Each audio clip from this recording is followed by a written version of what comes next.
Hey, what's up, y'all? It's Leo. I'm a life coach. I am a certified life coach. I'm a business mentor, and I just wanted to come and talk to you guys about choices and decisions. And of course, I'm going to share with you a story. So, I used to really struggle with making choices. Like, um, I just felt like for me, I wasn't good at making choices. The things that I would choose was either the wrong thing or just not good. And so I really struggled with that so much where I would just pretty much let fate choose for me. And what that looked like for me was I just kind of went with the flow of everything. Whatever was presented to me, whatever was handed to me, I accepted it with no questions asked. And I did this because I figured, I didn't really have trust for a lot of things. I didn't trust a lot of things, and I really didn't trust myself um, to be able to make good decisions. And that's what it all boiled down to. And I realized that I have a problem with being indecisive. I can't make decisions for myself.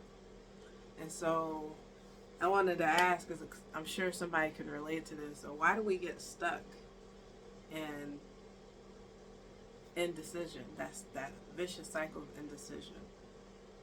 And I had came to learn this because, like I had just shared with you guys, it's because there is a level of distrust. And so I'm actually share this with you guys. It's something I learned recently while being in school. I'm a psychology major, and so um, this is I think his name is Eric Erickson. He's a psychology philosopher or something like that, and he actually studied and developed a theory of developmental theory of how humans develop throughout life. And so the first stage of infancy is we learn to either trust the people that are around us or we learn to distrust.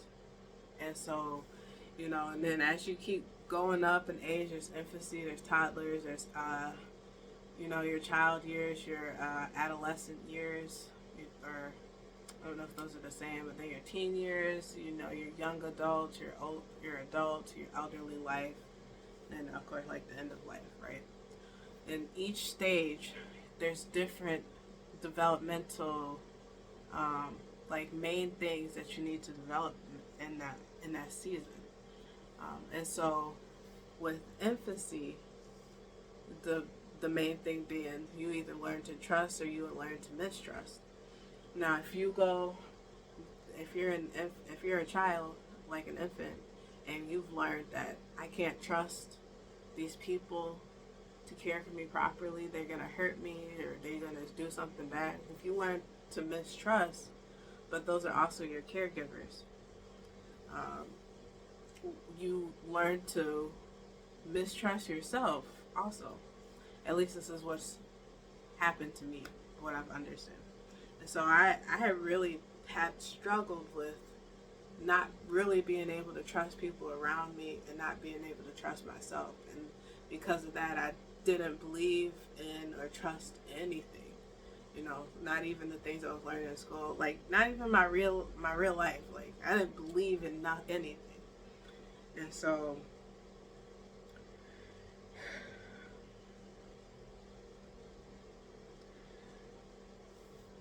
and so I learned, like I said, that the indecision came from that mistrust.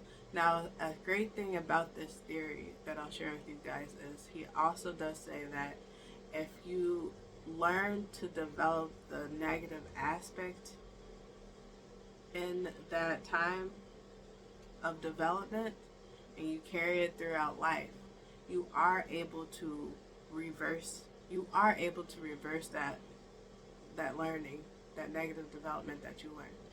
100% able to. But it gets harder to reverse it the further along in life you go. So if you're an infant and then you're a toddler if you're an infant, you develop mistrust, and then you're a toddler and you learn, okay, I actually can trust.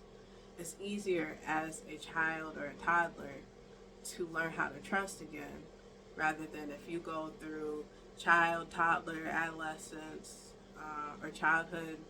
Yeah, I'm sorry. You go through toddler, childhood, adolescence, or teen years, or young adult years, and you're now 30, 40 years old trying to learn how to trust again. It is harder. So, just with that being said, on its own, you should definitely give yourself grace, because you're still able to. It's not too late for you. It's not too late. You're not too old. There's nothing like that. You're still able to learn how to trust again. It just might take some time. It's going to take some time, just like, you didn't grow to be 40 years overnight. You're not going to be able to reverse what happened in the last 40 years overnight. And so I just wanted to share that with you guys. But I do want to pose another question, right? So we know now that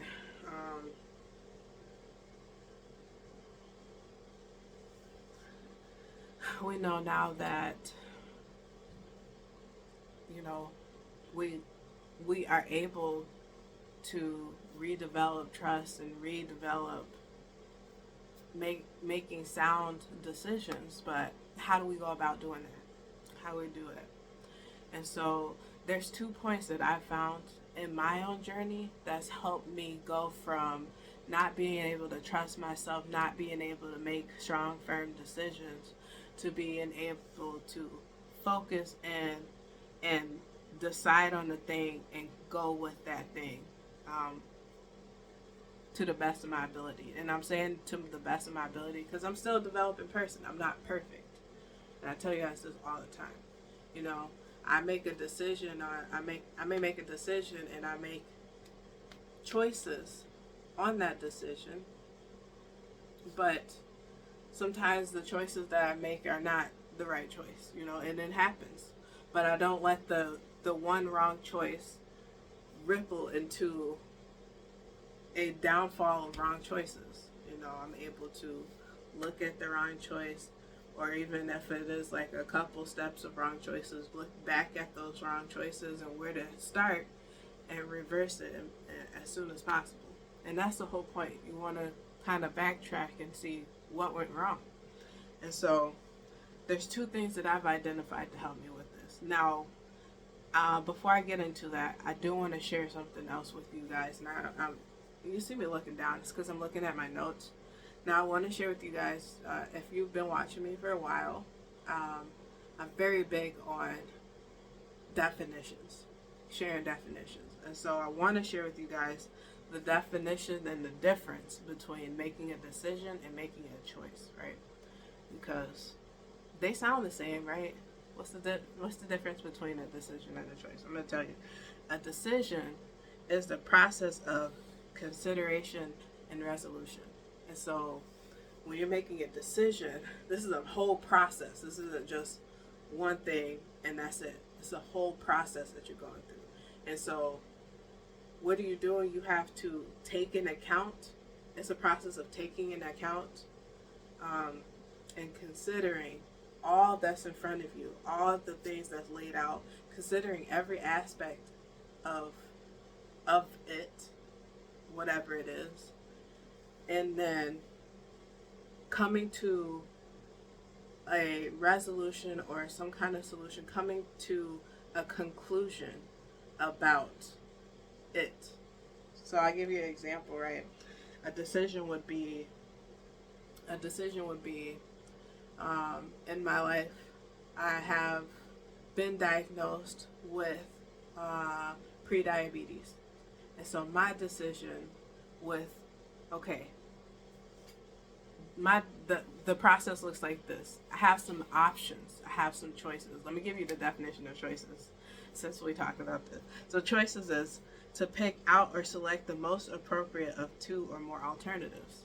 Pick out or select the most appropriate of 2 or more alternatives. Okay, so let me paint this picture for you, right? So for me personally, I was diagnosed with type 2 type 2, no, um, pre pre-diabetes, type 2 pre-diabetes, if that's how, I don't know how it's called, but basically pre-diabetes, right? And I had a few options laid out ahead of me then. One of them was to start checking my blood sugar every day. Another one was to get on some medication like metformin. Another one was to start exercising and dieting. Another one was to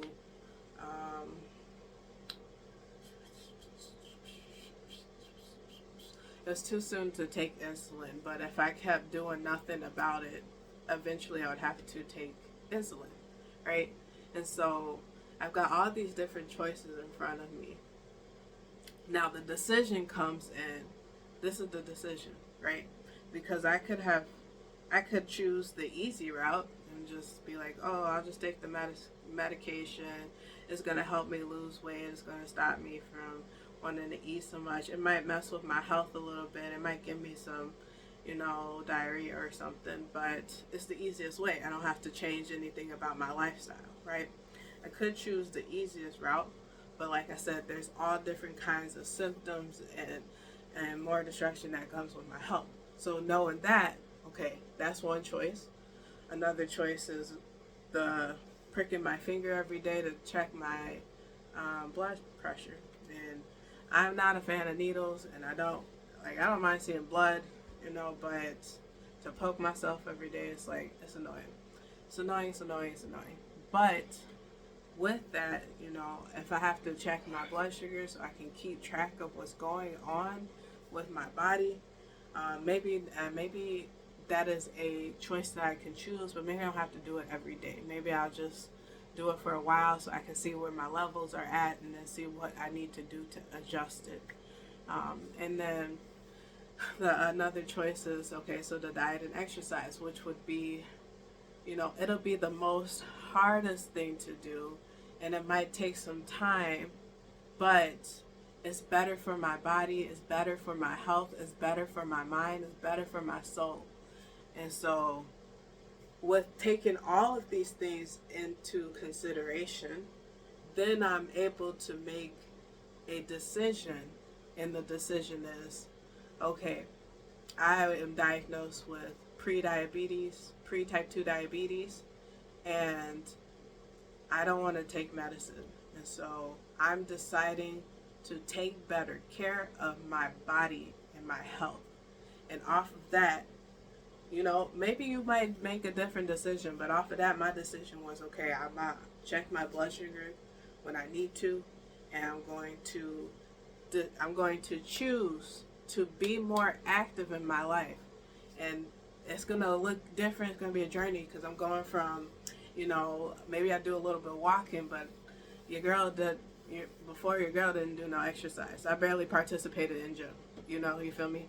Like, I wasn't active like that. But now I'm going to make the choice to be more active in my life and, start small and work my way up until I get to, a level of activity that my body feels good in.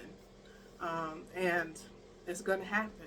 And that also comes with dieting. And so dieting, the choice was, okay, I can continue eating the things that I've been eating, or I can choose to start learning healthier options and how to cook healthier options. And that's going to be another journey on its own, because, if you only know how to cook one certain way, and now you got to learn how to cook other ways, and you have to learn how to prepare new foods. Now you have to learn how to look for and have a tasting for different type of food, and how to let go of those old things that don't serve you, like potatoes and carbs. Like, I used to like French fries and stuff, but I just was telling my friend today, like, I'm not really big on potatoes. But besides the point, y'all. So once you consider all the choices, all the aspects, and not only just all the choices, but once you consider the whole big picture, then you're able to make the right choices.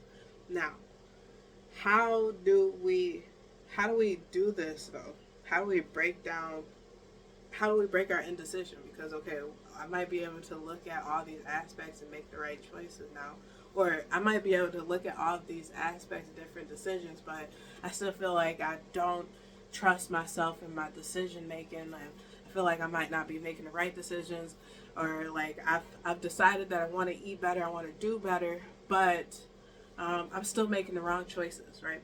Because that's completely normal. That's completely normal. Now, how do you be active in your life in that though? I'm going to share with you. So there's two things. There's two things that I've learned in my journey on how to do this. The first one was to learn how to develop and trust my intuition, my instinct, that sixth sense. You've heard of this, right? And so, for example, let's say you're in a situation, you're in a place, and you got this feeling like, maybe I shouldn't be here. Something just don't feel right. Trust that. Trust that feeling. Trust that feeling. It's not just there to be like, hey, like this is what I'm feeling, but maybe I might be wrong because there's nothing wrong. There's nothing visually going on. It might not be something visually that you can see with these two eyes, but there may be something spiritually going on that you can sense with that sixth sense and your natural instincts. Your body's trying to tell you, hey, we in a situation that just don't feel right, and I don't know exactly what's wrong, but we should probably go. Trust that intuition. Learn how to develop trust for your intuition. Now, for me, how I did that was I actually practiced with tarot, and and what I did with tarot is in the beginning I was reading the book a lot, but then I learned how to look for signs and symbolisms on the card, and so I would look, and I just did this by learning what different symbolisms mean, what different numbers mean, different animals, and the symbolic meaning of different animals. I learned all of these things, and then also trusting my intuition, learning how to tap more into the spirit and what they were trying to tell me. And so I went from reading the book to actually reading the cards and reading the energy. And and I thought I was reading the cards, but I was really just reading the energy of the room and looking at the cards and kind of going off of what this card is telling me and the energy of the person I'm reading for, the energy of the room. This is what I perceive. And so that was how it looked for me. That's how I was able to start to trust my own intuition. Now, it might look different for you, but the basis of it is you want to start learning how to trust your own intuition. The second thing was to learn how to stand on your first choice. The first choice. And what I mean by that is, like, let's say you go to a coffee shop or something, and they got all these different options, and you're looking, and you see a matcha latte with almond milk, and then you see, a caramel frappe with almond milk, and these both sound really good. Oh my God, I just don't know. I really want that matcha latte. If y'all can't tell, I'm not a coffee person, but I do like matcha lattes. Okay, if you can't tell, but you're like, oh, I really want that matcha latte. I just something about it. But the caramel frappe kind of looks good too. Naturally, I want to go for that matcha, but and then your friend says, I think the caramel frappe is better. It's got more flavor to it, it's not. And so then you choose the frappe.